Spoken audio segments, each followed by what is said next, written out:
Aujourd'hui, je voudrais vous partager une anecdote de vente sur un retail park dans la métropole lyonnaise. On est situé, comme je vous l'ai dit, dans la métropole lyonnaise, en pleine zone commerciale, avec de belles enseignes, et on a vendu l'actif loué autour d'1 million d'euros.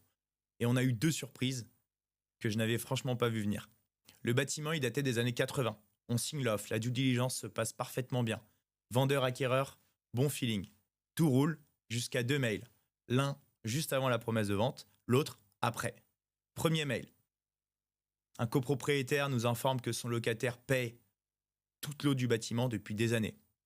On enquête, un seul compteur, aucun sous-compteur, et le locataire réclame le remboursement sur 3 ans. Résultat, négociation entre copropriétaires, devis, puis installation des sous-compteurs. Avec la mise en place d'un système clair de régularisation annuelle, on signe la promesse de vente. Après quelques sueurs, mais on avance. Un autre locataire signale des odeurs d'assainissement. À Lyon, on imaginait naturellement un raccordement au tout à l'égout. Intervention du SPANC, et là, surprise, le bâtiment est relié à une fosse septique. Le tout à l'égout est pourtant à seulement 10 mètres.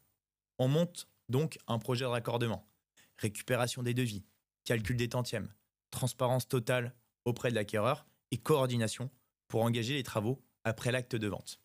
C'est exactement là que la souplesse d'une structure comme VDS Immo fait la différence. Réactivité, solution concrète, transparence totale, et au final, on l'a signé et proprement.